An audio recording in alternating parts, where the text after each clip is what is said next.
In today's episode, if you care so much about it, just do it yourself. Well, don't mind if I do. You won't settle until I send a file type your computer will open? Okay. You have to take the final to pass the class? Sure. So let's get started. If you care so much about it, just do it yourself. Well, don't mind if I do. I'm not sure if this fits more with malicious compliance or some kind of revenge, but thought I'd post it here first. I apologize in advance for the length of this post, but I do promise that it's worth it. The cast. Me, the handsome hero, who is in his last semester of university. Kind of friend, my sort of friend that I kind of know, who is unfortunately often lost in class. Imposter, team member who makes you think he will do work, but then does very little. Clueless, team member who never responded when we formed group messages to start the year, then forgot he was in our team until 3 days prior to project presentation. Ghost, responded once or twice, then was never seen or heard from again. Backstory. To start the semester, we were put in assigned teams for 2 group projects, then one massive final project that was nearly half our grade and was made up of a presentation and a final report to be submitted after the presentation with edits made based on feedback. The premise of the presentation was that we research a company, identify strategic challenges, then present our recommendations. Of course, we had to include background analysis, and our recommendations couldn't just be basic ones if we wanted high grades, but when I read it I thought, man, a 5-person team can do this easily. If only I knew the power of the jinx I unloaded on myself. To start, one team member, Clueless, never responded when I sent emails asking for phone numbers to make a group chat. Then another, Ghost, did absolutely nothing for the 2 group projects. My kind of friend and imposter, however, did participate in those with me, and in one case they actually did more of the work. I will say, however, that the project they did more work on was a 1 to 2 page paper, so it wasn't exactly a challenge. Despite Ghost and Clueless doing Ghost and Clueless things, I felt good about the final project. Imposter and kind of friend appeared to be competent team members capable of doing a decent amount of work. This was great, since kind of friend and I were both seniors, so our motivation levels were approaching 0. Having another helping hand who was more motivated would help motivate us. The beginning of the end. I knew we were in trouble when we started working on a rough draft of the report. In my eternal wisdom, I thought making the 20-minute final presentation will be easier if we do all of the grindy work of the report first, so let's make a rough draft, and then go from there. I initially didn't want to do too much, but the annoyance in my soul at Ghost and Clueless powered me to work for 2 to 3 hours for a week straight on the project. I was able to finish 2/3 of our rough draft paper, leaving 1/3 for 4 other people. I also completed the most difficult parts of our paper, so I assumed that my team could easily handle the rest. At the same time, I also started our presentation. I created a theme and set out the framework for how things should be ordered to make it easier on my team. Despite my efforts, kind of friend suffered what I would call the being lazy disease, and claimed she couldn't figure out how to do her section of the paper. Feeling generous, I wrote it for her, and then created the slides for it. Imposter finally did his single section, and then created his slides. The only problem, however, was that his information was completely wrong, looked like it was written by my 3-year-old cousin, and was arguing against our main argument. Feeling befuddled, I asked him to correct, well, everything. His edits sucked. I then did it myself. At this point we were T-3 days from final presentation. Clueless finally remembers that he has work to do in a team and frantically reaches out. I graciously allow him to complete a single slide so that he feels welcomed. Ghost hasn't been heard from in weeks. The end, for my team. At this point, the anger in my soul is immense. What should have been a breeze to the end of my time in university was becoming a grind that I did not care for. I'm a perfectionist, however, and I was shooting for grade honors at my school, so I would not accept less than an A in this dumb class when I had tougher classes to worry about. I also am a petty and vengeful human when I feel wronged, and I felt pretty wronged.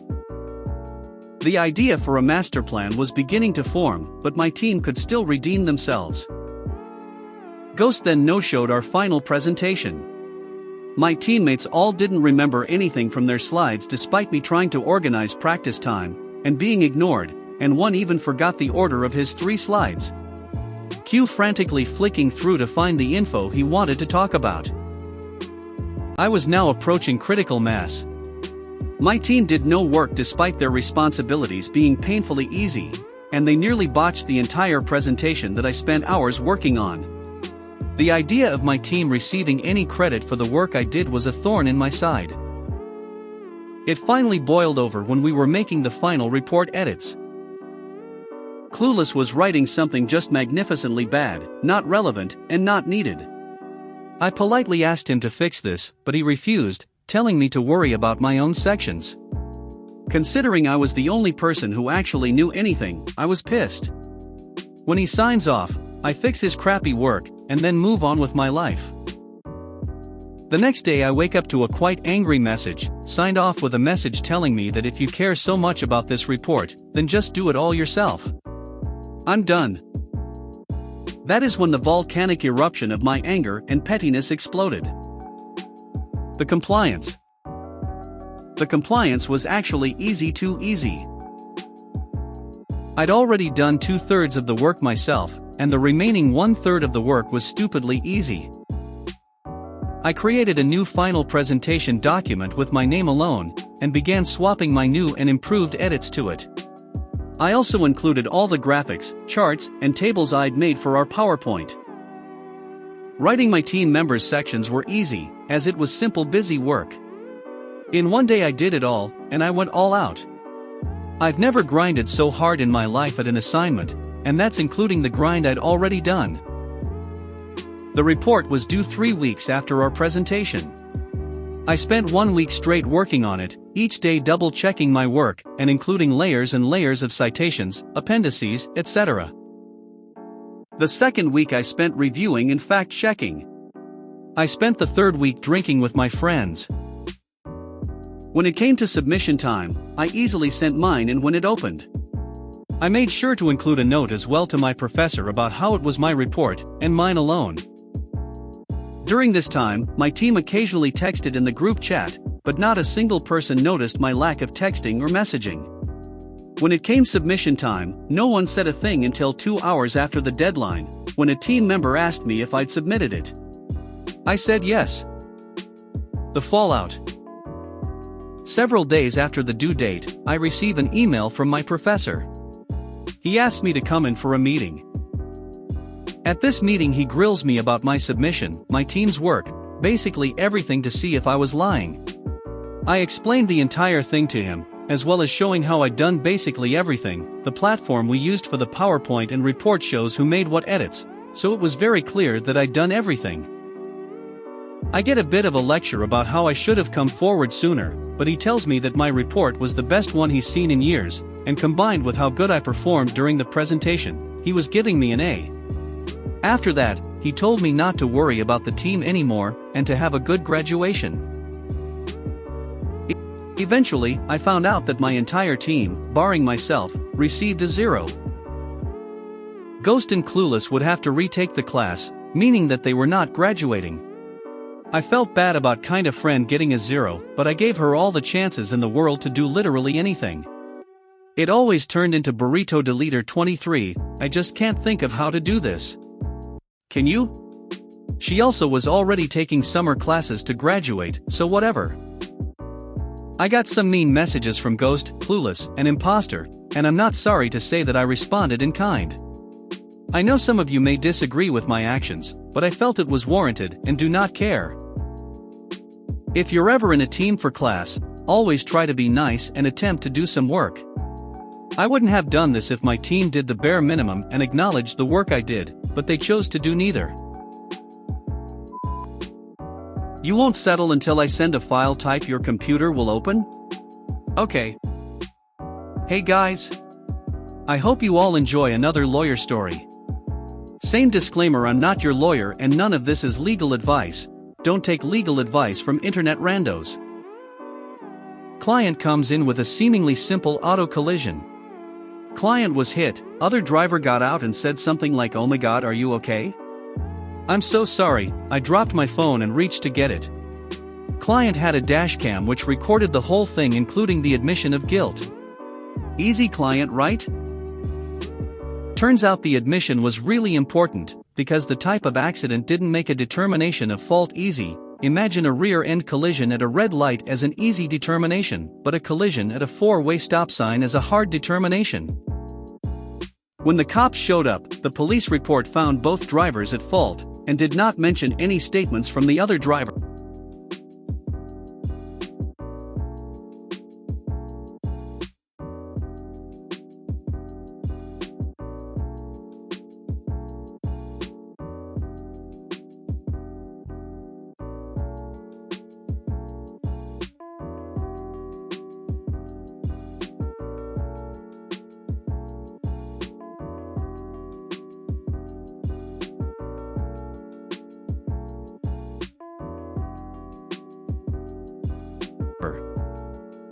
But we have our admission and my client's damages were above the other guy's policy limit.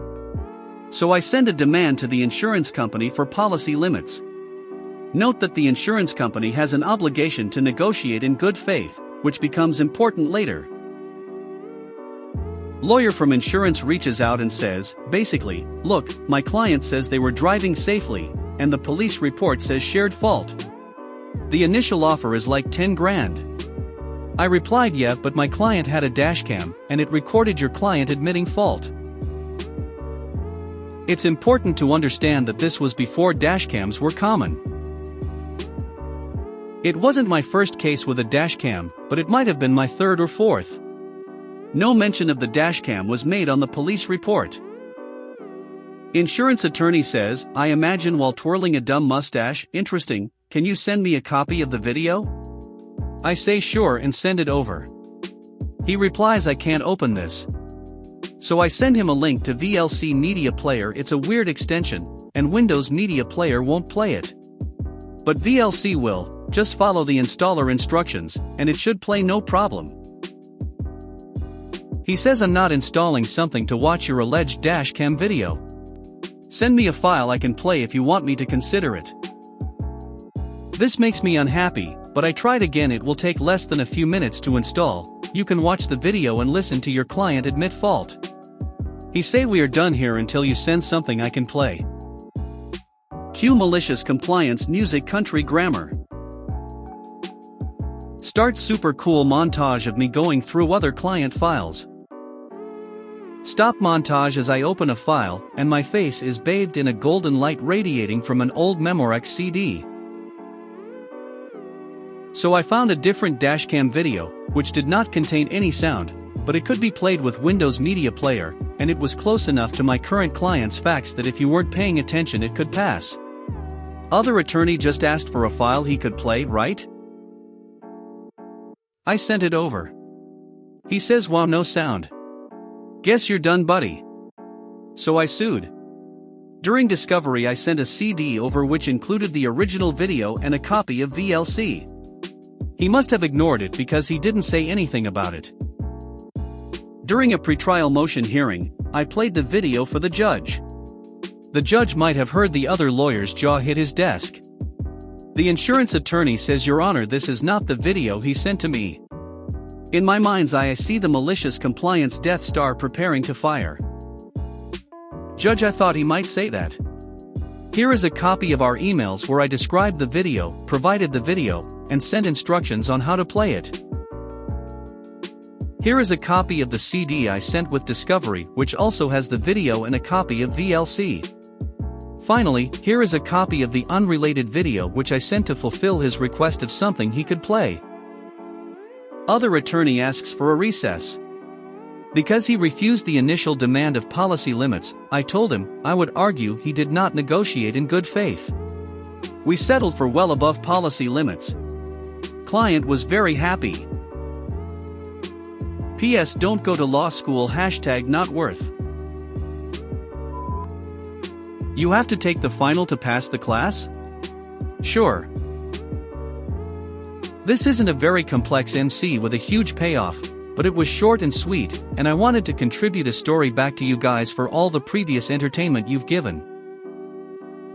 I have 2 online community college classes with the same teacher that were an utter drag. There was loads of work per week that most likely wasn't checked for content quality. The classes were also formatted almost the exact same in terms of grade scaling and assignments. Now I could have just wrote random bullsh *T all semester and likely would have gotten full credit and the same grades. However, these classes were related to my major, so I wanted to actually understand the subject matter. Fast forward to my finals week this week.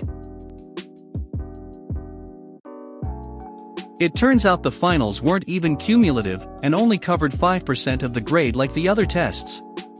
However, on the syllabus it said we had to take the exam. I have a 99% and over 100% in these 2 classes, and I really couldn't be bothered to do them as they were long and I had studying to do for other classes. I shoot her an email asking if I could skip the 2 exams and take the zeros since it wouldn't affect me anyways. She replies, "No, please refer to the syllabus for what I expect of you." At this point I'm a little ticked off. One thing I didn't mention earlier is that this teacher did not care, hence the perfect scores. There were no recorded lectures, just PowerPoints and textbook assignments. She also copied down instructions given to her directly to us. For example, an assignment would just say give your students the choice between 2/3 of these questions. There was also a huge amount of spelling and grammar issues in the assignments, which is excusable, but just shows lack of care. With how she graded everything to be 100%, and the strange assignment questions probably meant she didn't even read or do any work this semester. All of this led me to be fairly annoyed. Cue malicious compliance. During the essay questions of our test I just put, "Okay, I took the final," then copied the tragedy of Darth Plagueis the Wise. Still waiting to see if she'll give me points for it. If you made it to the end of the video, thanks for watching. Don't forget to like, subscribe and share, and we will see you in the next video.